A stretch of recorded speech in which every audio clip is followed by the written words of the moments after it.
amable busque los versículos 17 y 18. Filipenses 2, 17 al 18. Amén. Amén, hermanos. ¿Lo tenemos todos? Filipenses 2, 17 y 18. Y dice así la palabra del Señor. Y aunque sea derramado en libación sobre el sacrificio y servicio de vuestra fe, me gozo y regocijo con todos vosotros. Y asimismo, gozaos y regocijaos también vosotros conmigo. Amén. Vamos a orar. Padre, te damos gracias por tu palabra. Te rogamos que tú tomes tu palabra predicada en esta mañana y la apliques a cada corazón, Señor. Te rogamos que hagas esa obra para la cual fue enviada tu palabra en este día. Señor, que tu presencia especial trabaje cada alma, cada corazón en este día. Y que hoy podamos salir de este lugar con una voluntad decidida a servirte. Con una voluntad decidida a sacrificar nuestras vidas para ti. Porque solo tú mereces que hagamos eso. Te pedimos todo esto en el nombre de Jesús. Amén. Puede tomar su lugar.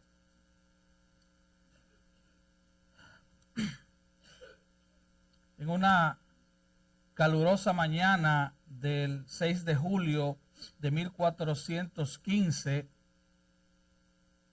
el mayor predicador de su generación y tal vez uno de los mayores predicadores de todas las épocas, fue a juicio por última vez. Había padecido más de 7 meses en la cárcel bajo tortura y lo ubicaron en una celda sobre una cloaca porque querían torturarlo aún más. De hecho, el hedor que salía de la cloaca lo enfermó. Después lo trasladaron a una celda en un castillo donde lo encadenaban de pies y manos. Ese día lo condenaron a muerte por haber denunciado las herejías de la iglesia romana y lo hicieron desfilar hacia el lugar de su ejecución, pidiéndole que se retractara de su fe, que abandonara su fe. Pero sabemos que él se negó. Lo llevaron a un poste de madera, lo amarraron con sogas mojadas, le pusieron una cadena en el cuello como si fuera un perro. Y a sus pies amontonaron mucha leña mientras sus verdugos se burlaban de él. Pronto el fuego se encendió y el humo comenzó a llenar el aire y los pulmones de este hombre. Cuando las llamas empezaron a quemarlo, él comenzó a cantar: Cristo, Hijo del Dios vivo, ten misericordia de nosotros. Cristo, Hijo del Dios vivo, ten misericordia de mí. Cuando cantó aquella estrofa por tercera vez, orando en voz baja, murió. Ese día de verano de 1415, murió el predicador y teólogo Juan Hus, conocido como el pastor que murió cantando. Este fue el hombre que 100 años antes de la Reforma inspiró a Martín Lutero. Era catedrático universitario, teólogo, pastor, intérprete en diferentes lenguas. Era todo un erudito. Hoy estaremos hablando bajo el tema servicio sacrificial y gozo. Servicio sacrificial y gozo. Y Pablo nos ha estado hablando en el capítulo 2 de la importancia de la humildad. La humildad en los creyentes. De hecho, cuando comienza el capítulo 2, lo que tenía en mente era la humildad. En los versículos 3 y 5 dice, nada hagan por contienda o por vanagloria, sino con humildad, estimando a los demás como superiores a sí mismos. Esa debe ser la actitud. No solo busquen su interés personal, sino el interés de los demás. Tengan entonces la misma actitud que tuvo Cristo Jesús. Luego vemos en el versículo 8 de cómo Cristo se humilla. Así que este es el tema principal de este capítulo 2 de Filipenses. Y él nos está hablando de la importancia de la humildad. Y luego de discutir la importancia de la humildad, nos dice que Dios honrará a los humildes, porque Él da gracia a los humildes, pero al altivo, al orgulloso, lo mira de lejos, Él no quiere ni verlo.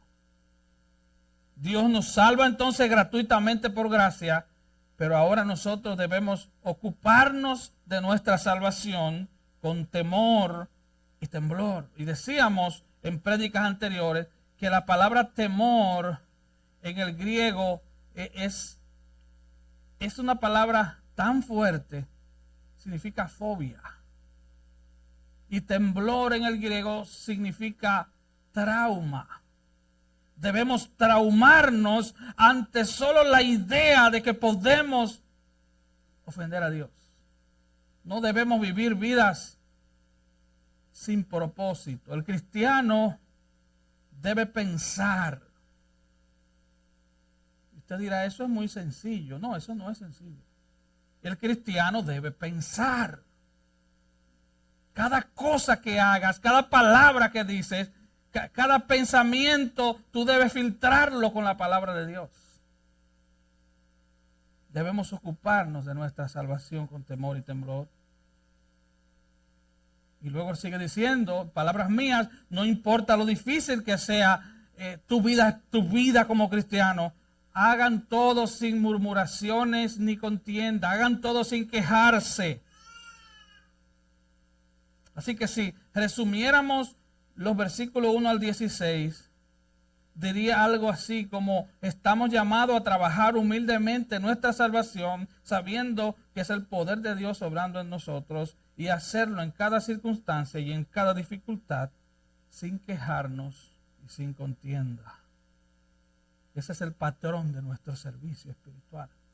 Vivir humildes, ocuparnos de nuestra salvación, estimar a nuestro prójimo como mejor, mayor, superior a nosotros, y vivir sin quejas. Cuando nos quejamos de algo o de alguien, nos estamos quejando de Dios. Recuerde que el primer quejoso fue Adán. ¿Y cuál fue su primer queja? La mujer que me diste. ¿Por qué me diste esta mujer? ¿Por qué no me diste otra? Cuando nos quejamos, el receptor final de esa queja es Dios, porque Dios es el que mueve cada tecla en las situaciones de nuestras vidas, en nuestras vidas. Entonces ahora Pablo, en los versículos 17 en adelante, pasa a darnos 3 ilustraciones de cómo debe ser nuestra vida cristiana. Y el primero nos habla de su propia vida. Después él habla de Timoteo y después de un hermano llamado Epafrodito. Humildad, un espíritu sin quejas, obrar en nuestra salvación con temor y temblor.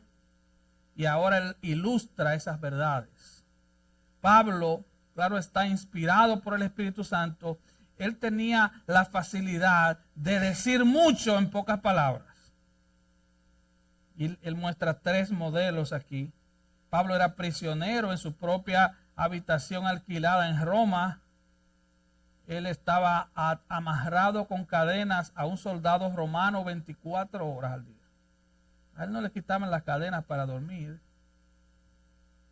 Él tuvo la oportunidad, como vimos en mensajes anteriores, de predicarle a todo el pretorio romano. De hecho, un escritor dijo que no era que Pablo estaba amarrado al soldado, era que los soldados estaban amarrados a él. Tenían que oír su predicación aunque no quisieran. Cada 6 o cada 8 horas, ahí volvía un nuevo soldado a escuchar a Pablo hablarle de Jesús. Y a través de Pablo la salvación llegó a todo el gobierno del imperio romano. Hermano, no se canse de orar, porque Dios organiza desiertos, organiza situaciones para satisfacer su propia gloria, pero para usarnos a nosotros. Yo me imagino que había muchas madres de soldados diciendo: Señor, envíale un predicador a mi hijo. Entonces ahí llegó Pablo, amarrado a ese soldado,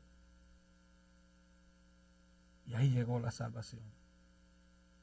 Así que Pablo estaba preso. Timoteo era el hijo amado, el hijo en la fe de Pablo. Estaban en la misma área geográfica y estaban unidos espiritualmente.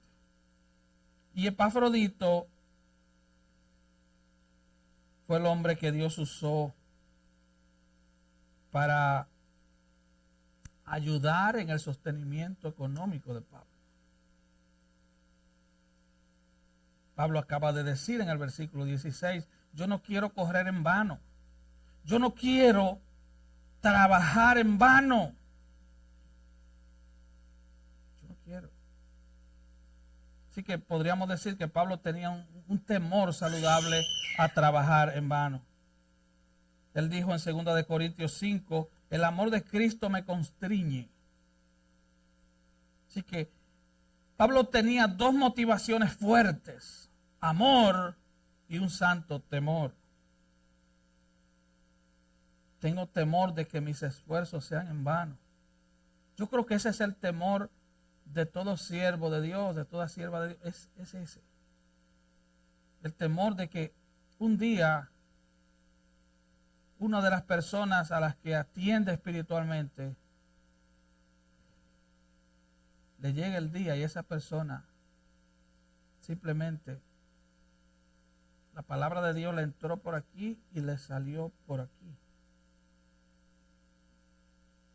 Tengo temor de correr en vano. Él ministró con pasión, con celo. 1 de Corintios 9:27, él dice: temo que al predicarle a otros yo mismo vaya a ser descalificado. Él le dice a Timoteo: cuídate de ti mismo y cuídate de la doctrina. Dos cosas: cuida tu vida y cuida lo que enseñas. Así que este hombre estaba permeado por el amor a Cristo. Él estaba impulsado a hacer lo que hacía. Él sabía que Dios lo había llamado, sabía que Dios lo había preparado. Era un hombre apasionado, era un hombre con pasión por el servicio. Él no lo hacía por interés monetario, él trabajaba con sus manos. Así que aquí vemos el ejemplo, el modelo de un siervo de Dios, de alguien entregado. Estos no son hombres indiferentes, no son hombres apáticos, son hombres impulsados por el amor a Cristo y por el temor a no hacer las cosas bien. Amor, temor saludable.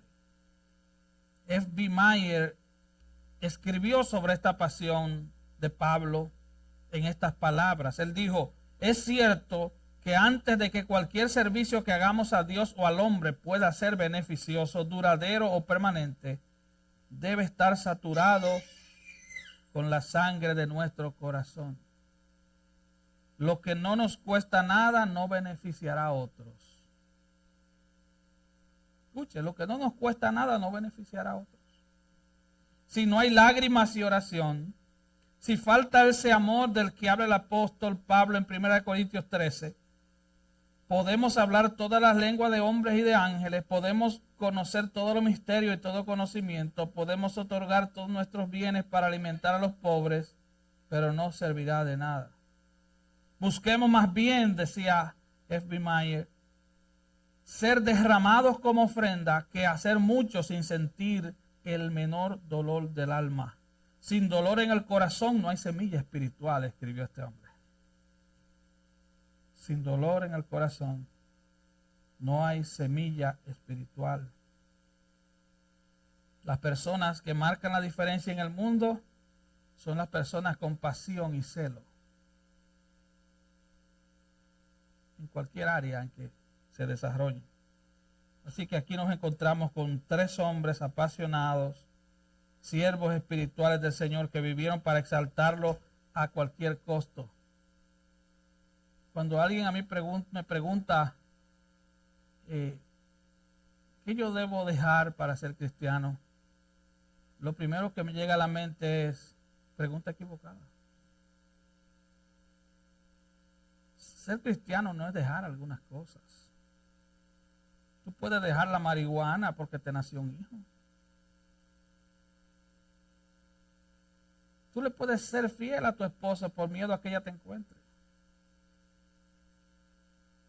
Tú te puedes portar bien en tu casa mientras tus padres estén ahí, presentes. Nada de eso glorifica a Dios. Absolutamente. El que quiera ser mi discípulo, tome su cruz cada día. Niéguese a sí mismo. Sígame. Así que vamos a ver a Pablo aquí. Pablo se regocija en el sacrificio. Él ofrece un servicio humilde y desinteresado a Cristo. Él dice, y aunque sea derramado en libación sobre el sacrificio y servicio de vuestra fe, me gozo y regocijo con todos vosotros. Y asimismo, gócense y regocíjense también conmigo. Así que él se presenta a sí mismo como una ilustración del servicio sacrificial gozoso. Él mismo se usa como ilustración. Él pudo decir en 1 Corintios 11:1, sed imitadores de mí como yo de Cristo. Yo te pregunto, ¿podrás tú decirle eso a alguien? Imítame a mí como yo imito a Cristo. Papá, mamá, ¿podrás tú decirle eso a tus hijos? Imítame a mí como yo imito a Cristo. Luego vamos a ver que Pablo les dijo en Filipenses 3:17, hermanos, sed imitadores de mí y mirad a los que así se conduce según el ejemplo que tenéis en nosotros. En otras palabras, yo estoy siguiendo a Cristo, yo estoy dando mi todo. Sígame, imítenme. Alguien dijo, definiendo la palabra adoración, que adoración es entender que Dios es todo y al entenderlo, darle todo. Adoración es entender que Él lo es todo y al hacerlo, entregarlo todo. Así que Él es un testimonio y Pablo conocía muy bien el Antiguo Testamento, por eso él trae una imagen del Antiguo Testamento aquí. Él habla de sacrificio. Hoy en día no sabemos lo que es un sacrificio animal. Nadie anda viendo cómo se sacrifica una oveja. Nunca hemos visto eso. Ya eso no existe ni siquiera en Israel. Nunca hemos visto sacrificar un cordero, una cabra, nunca. Así que no tenemos ese tipo de cosas en nuestra cultura. Y entonces no tenemos la imagen, la perspectiva del sacrificio de la que Pablo está hablando. Pablo está hablando de un altar, está hablando de un animal y está hablando de sangre. Está hablando de sufrimiento. Está hablando de derramarse en libación, también llamada ofrenda líquida. Y esas son las imágenes que él tiene en mente al hablarle a los hermanos filipenses. Y al mirar su vida y darse cuenta de que él debe trabajar humildemente, sin quejas, y derramar su vida en sacrificio. Y él lo hace gozoso. Él no lo hace refunfuñando ni hablando entre los dientes. Él dice que debe seguir ese patrón. Ahora veamos qué es lo que él quiere decir, versículo 17. Él dice, pero incluso si soy derramado en libación, la libación en el mundo antiguo, tanto en Israel como en el mundo pagano, tomaban un animal, lo sacrificaban. Entonces, después que el animal había sido quemado del todo, venían y derramaban vino o agua o aceite, incluso miel, sobre el sacrificio. Era el remate final sobre el sacrificio ya hecho. Le llaman libación, le llaman ofrenda líquida. Entonces, cuando ese líquido vertido sobre el animal quemado o siendo quemado, eso se convertía en un vapor que subía a las narices de la deidad. Y Pablo está diciendo, ahora estoy ofreciendo mi vida en libación, en ofrenda líquida, sobre otro sacrificio. Entonces, ese era el proceso para hacer un poco de historia. Sacrificaban el animal y lo ponían, ¿verdad?, sobre el altar, lo mataban, lo quemaban y ahí derramaban el líquido. Esa era la escena del sacrificio. Pablo, entonces, dice en el versículo 17, y aunque sea derramado en libación sobre el sacrificio y servicio de vuestra fe. Él está diciendo, estoy siendo derramado sobre el sacrificio de ustedes. Él no se veía como el sacrificio mayor, él veía a los hermanos filipenses como el sacrificio mayor. Él se ve a sí mismo como un sacrificio sobre otro sacrificio. Y es su vida, él está sacrificando su vida. Él va a decir en Filipenses 3, 7 y 8, pero cuantas cosas eran para mi ganancia, las he estimado como pérdida por amor de Cristo. Y ciertamente aún estimo todas las cosas como pérdida por la excelencia del conocimiento de Cristo, mi Señor, por amor del cual lo he perdido todo y lo tengo por basura para ganar a Cristo. Estoy siendo gastado, estoy siendo derramado en el tiempo presente. Segunda de Corintios 12:15, él dice, y con el mayor placer gastaré lo mío, y aún yo mismo me gastaré del todo por amor de vuestras almas. Gastaré lo mío y yo mismo me gastaré por amor de vuestras almas. Así que él está aquí prisionero, pero él escribe varias cartas en sus prisiones. Él no está desperdiciando su tiempo. Él no tiene ningún tipo de privacidad. Él está siendo también torturado mientras está preso. Él es un ejemplo de servicio. Mire lo que él dijo en 2 de Corintios 11, 23 en adelante. En trabajos más abundantes, en azotes sin número, en cárceles más, en peligros de muerte muchas veces. De los judíos 5 veces he recibido 40 azotes menos uno. 3 veces he sido azotado con varas, 1 vez apedreado, 3 veces he padecido naufragio, 1 vez y un día he estado como náufrago en el mar. en caminos muchas veces, en peligros de ríos, peligros de ladrones, peligros de los de mi nación, peligros de los gentiles, peligros en la ciudad, peligros en el desierto, peligros en el mar, peligros entre falsos hermanos, en trabajo, en fatiga, en muchos desvelos, en hambre, en sed, en muchos ayunos, en frío y en desnudez. Pablo fue un hombre sufrido. Fue un modelo de quien fue Cristo, que dice Isaías 53, que fue experimentado en dolores, experimentado en quebranto, varón de dolores. Y Pablo está diciendo, yo estoy siendo sacrificado, mi vida es un sacrificio, soy derramado como libación encima o sobre el verdadero sacrificio que es vuestro sacrificio. Él sabía que los filipenses estaban sufriendo. De hecho, en el capítulo 1, versículo 28, él dice, no se intimiden con sus oponentes. Y luego en el 29 le dice, a ustedes les he concedido por amor de Cristo, no solo que crean en Él, sino que sufran por Él. Que sufran por Él. Entonces tienen oponentes, están sufriendo. Y luego en el versículo 30 dice, incluso ustedes están experimentando los mismos conflictos que yo estoy experimentando. Ustedes están pasando por lo que yo estoy pasando. Estaban en un ambiente hostil, impío. Estaban en una cultura pagana.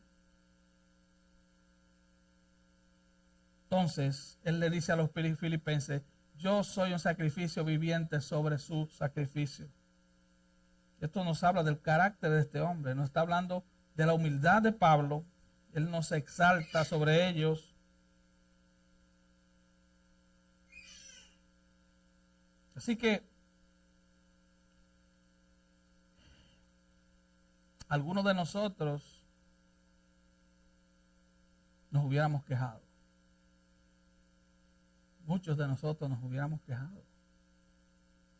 Pablo pudo haber dicho, pero ¿por qué estoy encadenado a un soldado romano si he vivido una vida piadosa? Si te he servido fielmente cuando he proclamado la verdad. ¿Por qué es tan difícil para mí? Mientras los hermanos de Filipo están disfrutando libertad, yo estoy aquí preso.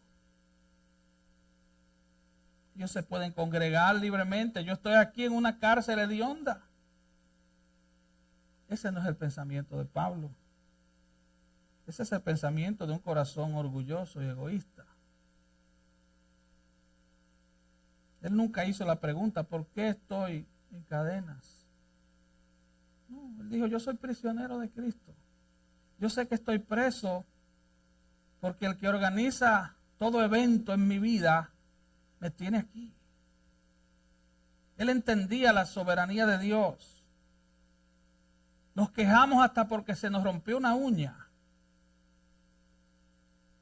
Él dijo, esta es mi libación, esta es mi ofrenda líquida sobre el sacrificio de ustedes. Él estaba dando su vida por Cristo, pero ellos también estaban dando su vida por Cristo. Y lo llama el servicio de vuestra fe. La palabra servicio aquí es liturgia, o sea, es servicio sacerdotal. Mira lo que dice Pedro, primera de Pedro 2:9. Mas vosotros sois linaje escogido, real sacerdocio, nación santa, pueblo adquirido por Dios. Le está diciendo, ustedes son sacerdotes de Dios. Y él los ve así. Él ve la iglesia como un grupo de sacerdotes de Dios. Y él ve esta iglesia de Filipos como una iglesia sacrificada. A mediados del segundo siglo, Marco Aurelio era el emperador. Ser cristiano era ilegal. Los cristianos de la época enfrentaban la cárcel, torturas, muerte. Cuenta la historia que en el sur de Europa habían arrestado a un diácono de la iglesia de Viena llamado Sanctus. A este joven diácono se le decía continuamente, repetidamente, que renunciara a su fe. Sin embargo, su respuesta siempre era la misma: soy cristiano. Cuando le preguntaba su nombre, él decía: soy cristiano. ¿Cuál es tu nacionalidad? Soy cristiano. ¿Dónde vives? Soy cristiano. En medio de la tortura y a punto de morir, le decían: si niegas tu fe, te perdonamos la vida. Y él decía: soy cristiano. Estamos en una generación floja, aguada, egoísta, narcisista, donde lo único que importa es yo, me, myself and I. Mientras yo esté bien y no enfrente dificultades, todo está bien. Y los que realmente son cristianos hasta se avergüenzan de Cristo en la escuela y en el trabajo, porque yo no quiero arriesgar nada por la causa de Cristo. Eso es una vergüenza. Un día el Señor se va a avergonzar de ti.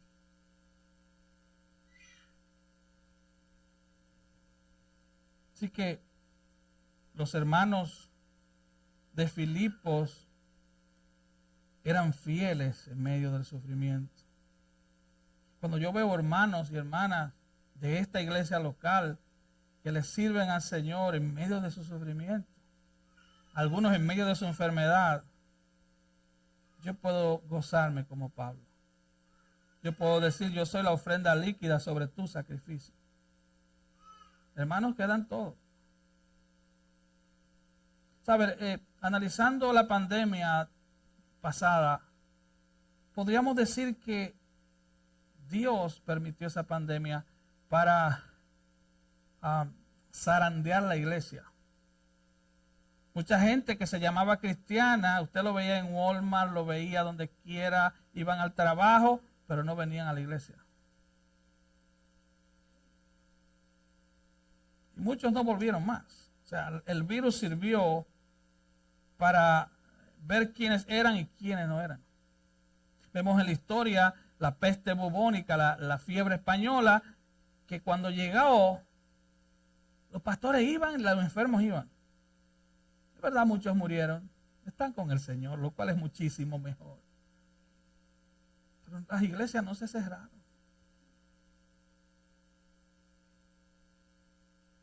En el versículo 4, 18, vemos que esta gente de Filipos, extremadamente pobre, le enviaron una ofrenda a Pablo a través de Epafrodito. Ellos no tenían nada y de lo poco que tenían le enviaron una ofrenda a Pablo.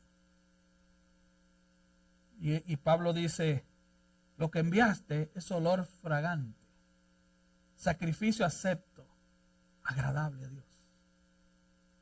Olvídese de los números. Ellos de la nada hicieron algo y se lo enviaron al apóstol. Ahora note que él es un verdadero apóstol. Los de ahora se hacen cirugía y botox en la cara para verse más jóvenes. Los de ahora tienen colección de autos de lujo. Uno dijo que él compró su avión privado porque ese tubo, hablando del avión, de los vuelos comerciales, él dijo que los vuelos comerciales son un tubo infectado de demonios y que él no puede viajar allí. Pablo estaba preso. Y todo lo que él mostraba era gozo.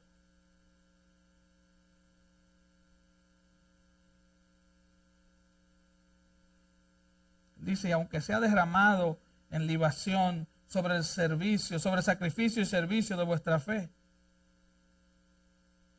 Así que ambos sacrificios, el de Pablo y el de la iglesia, eran uno.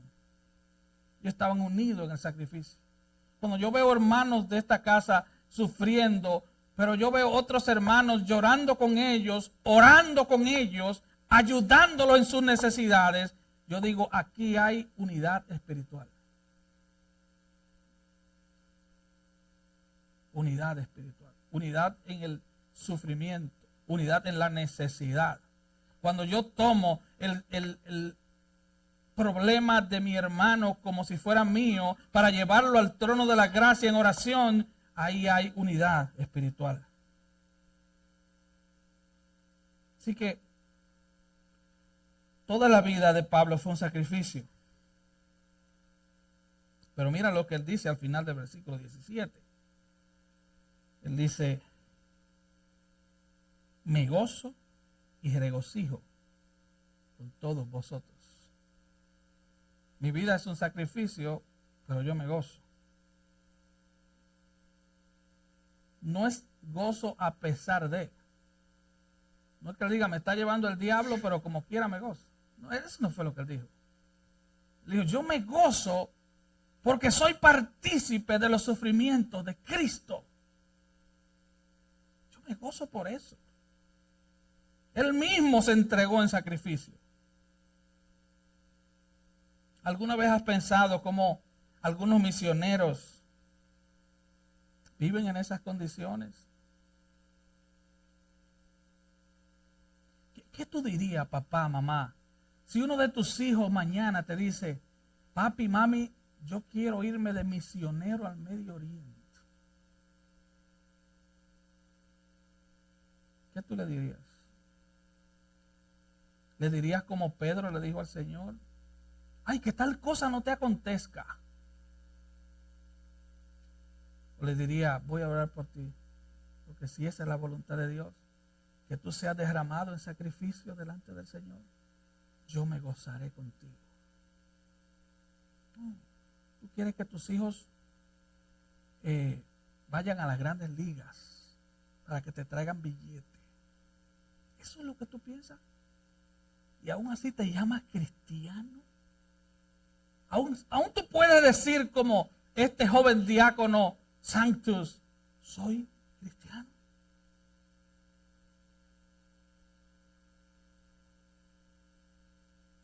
Estos misioneros van a esos lugares porque ellos ven la vida como un sacrificio agradable a Dios. Como un sacrificio agradable a Dios. Hermano, cuanto mayor es el sacrificio, mayor es el gozo. Cuanto mayor es la ofrenda de nuestra vida, mayor es el gozo. La razón por la que algunos de nosotros sabemos poco de eso, de ese nivel de gozo, es porque no sabemos nada de ese nivel de sacrificio. A veces servimos a regañadientes.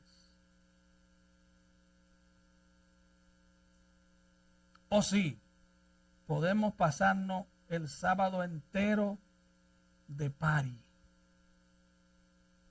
Pero el pastor predica muy largo. Vivimos en una cultura embriagada de entretenimiento. Y así vemos la vida. Por eso muchos de nuestros hijos viven una vida parasitaria en la casa. Y el hombre llega de trabajar y tiene que sacar la basura. Pero hay un joven de 15 años en la casa. Hay un joven de 10 años en la casa.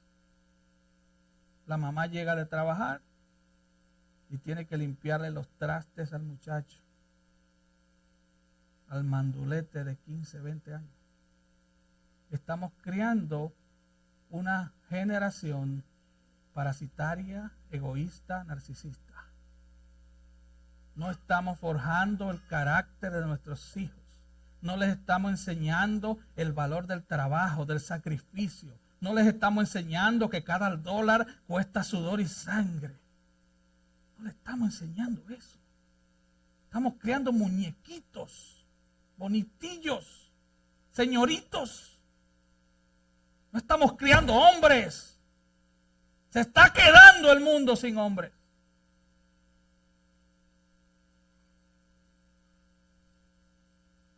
Pablo era un hombre sacrificado. Su gozo estaba en el sacrificio.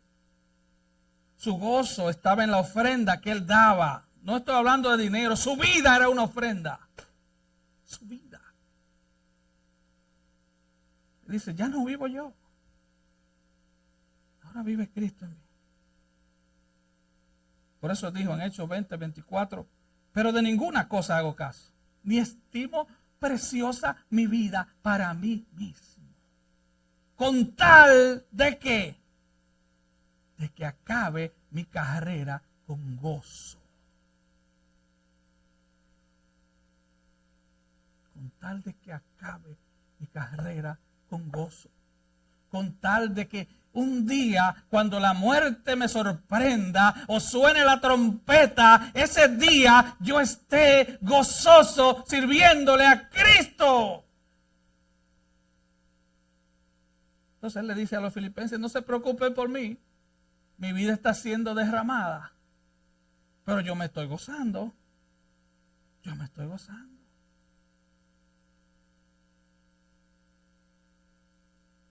Ahora, ¿qué quiere decir regocijarnos mientras sufrimos por la causa de Cristo? Bueno, estaban pasando sufrimiento, estaban pasando persecución, tenían oposición, pero a la vez ponemos nuestras vidas en el altar. Derramamos nuestra vida. Le decimos al Señor, Señor, hasta el último respiro, hasta el último segundo en que mi corazón bombee sangre, yo quiero ser una ofrenda para ti. ¿Algunos de ustedes se recuerdan cómo ustedes le servían al mundo? ¡Wow! Eso es fiesta y mañana gallo, como dicen en dominicana. ¿Algunos de ustedes se recuerdan cuán fervientes eran ustedes persiguiendo el pecado? Aunque usted no diga amén, todos venimos del mundo mundial. No venimos de otra galaxia. Venimos del mundo, de amar el pecado, de amar al diablo.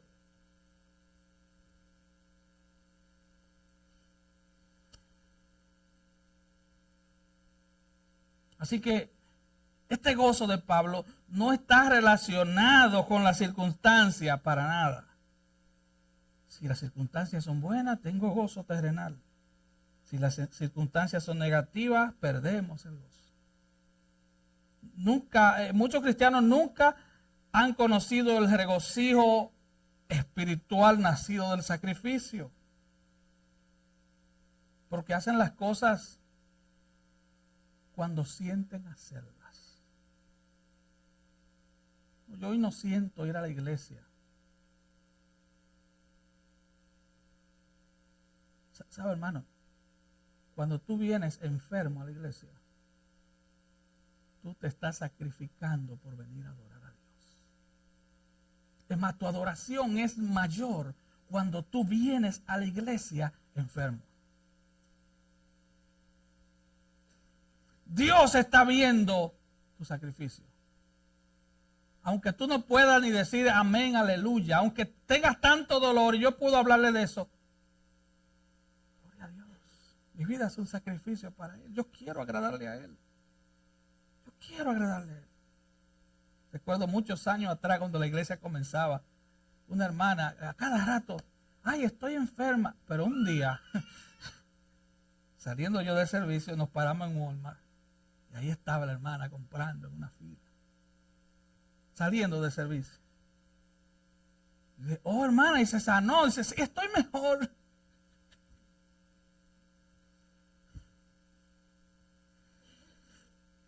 Así que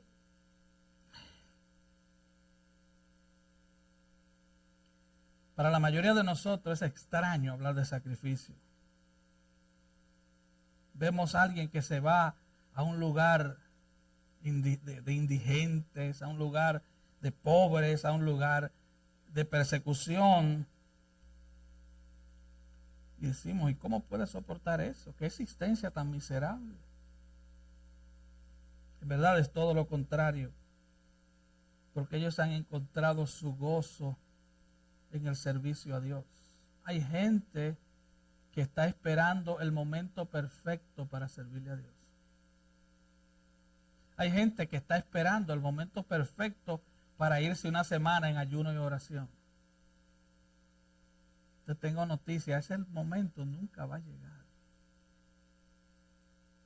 Es más, tú te decides ayunar un día y el vecino que nunca te saluda te va a llevar comida ese día.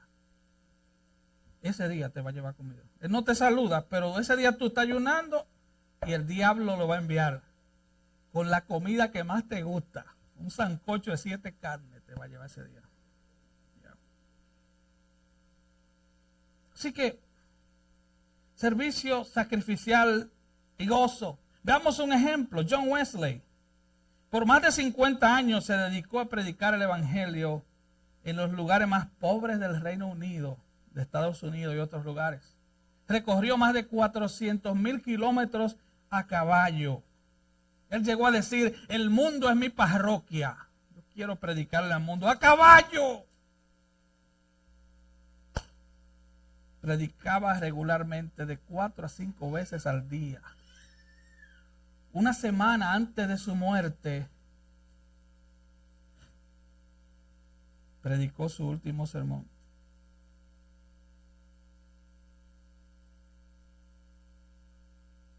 $80 y pico de años. No murió de 50, es 80 y pico de años. 400,000 kilómetros a caballo. Así que ahí tenemos el ejemplo de un hombre gozoso por su servicio sacrificial al Señor.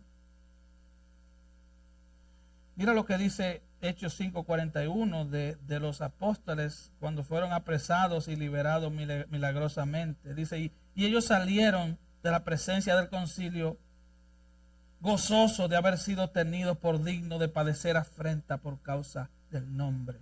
Y todos los días en el templo y por las casas no cesaban de enseñar y predicar a Jesucristo.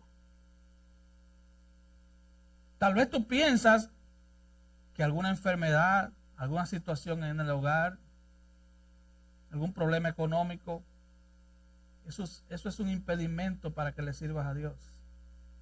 Y no es así. Cuando tú llegas al punto en que tú te abandonas a la voluntad de Dios, en que tú le dices al Señor, mi vida es tuya. Pero tú se lo dices de corazón, mi vida es tuya. Aunque la iglesia no florezca, aunque no haya nada, aunque mi salud esté mal. Cuando tú vives para hacer la voluntad de Dios, nada te va a impedir servirle. Absolutamente nada.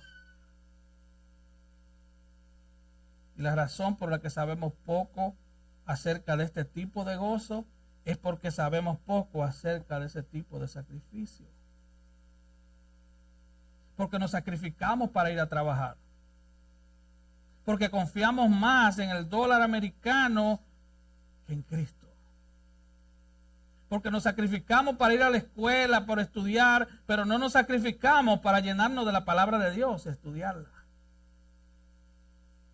Nos sacrificamos para todo menos para Cristo.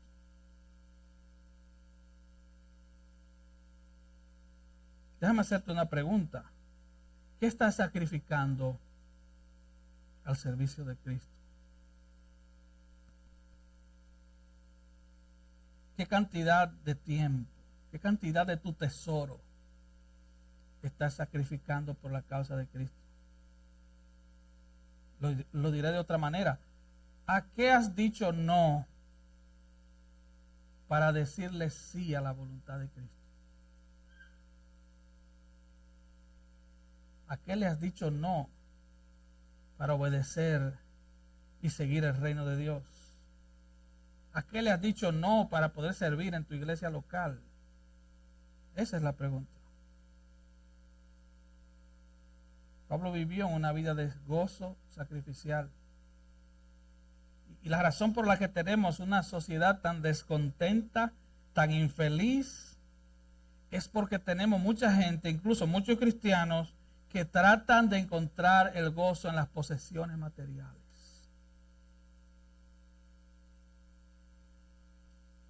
Si el gozo está en tu posesión material, tú estás persiguiendo una ilusión.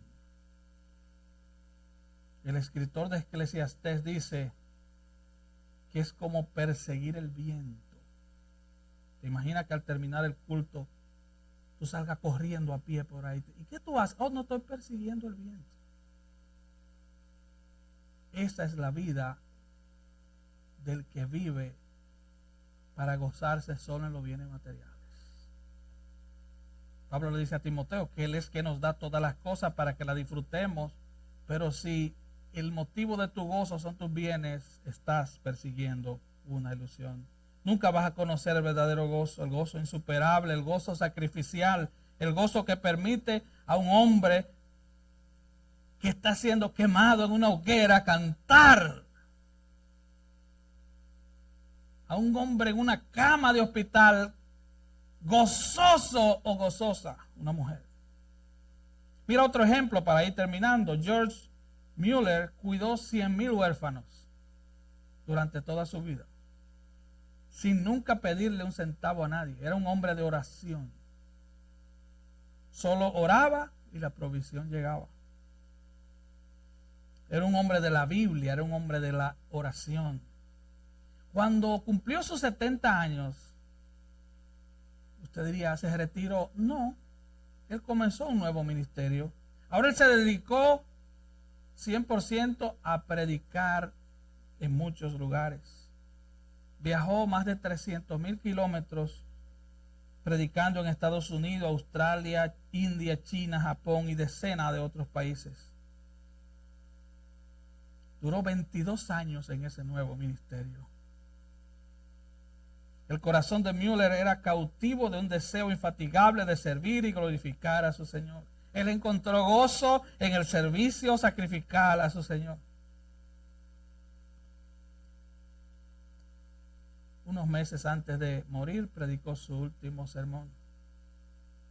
Y este fue el texto, 2 Corintios 5:1.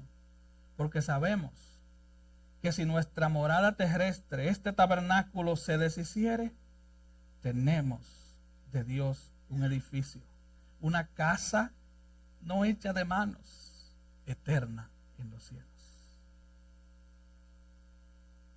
Quiero darte 2 consejos pastorales para terminar. Número 1, gástate para Dios.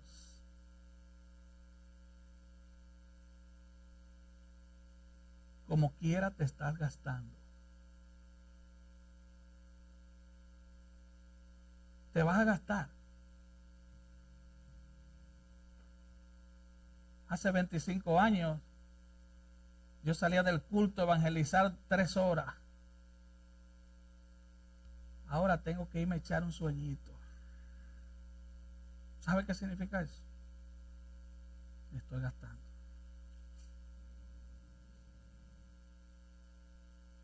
Hermano, gástate para Dios. Hermano, hermana, gástate para Dios. Dice el Salmo 103, 15 y 16, que el hombre como la hierba son sus días, florece como la flor del campo, que pasó el viento por ella y pereció, y su lugar no conocerá más. Santiago 4:14, porque ¿qué es vuestra vida? Ciertamente es neblina que se aparece por un poco de tiempo y luego se desvanece. Job 14:1, la Nueva Traducción Viviente, dice: qué frágil es el ser humano, qué breve es la vida tan llena de dificultades. Gástate para Dios. Te vas a gastar como quiera. Gástate para Dios. Predica el evangelio a alguien. Vive para la causa de Cristo. Consume tus energías para el reino de Dios. Y número 2, gózate mientras te gastas. Gózate mientras te gastas. Gózate. Jonathan Edwards,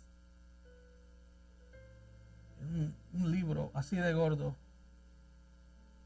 que estoy leyendo, Él dice que la labor de un verdadero cristiano debe ser encontrar gozo en Cristo.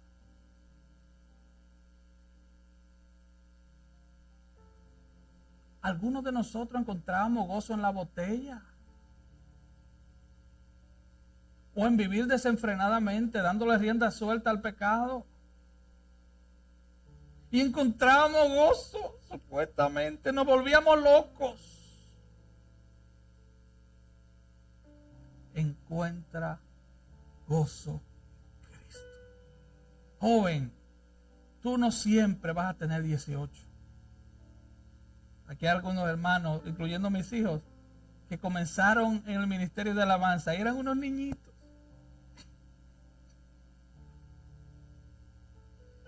Ya no, ya hablan de que les duele la espalda. Yo digo, bienvenida al club. Se está gastando. Nos estamos gastando. ¿Para quién te vas a gastar? ¿Te vas a gastar para el mundo? ¿Te vas a gastar por seguir la corriente del mundo que usted sabe que desemboca en el infierno? ¿O te vas a gastar para Cristo? Gástate para Cristo y encuentra gozo mientras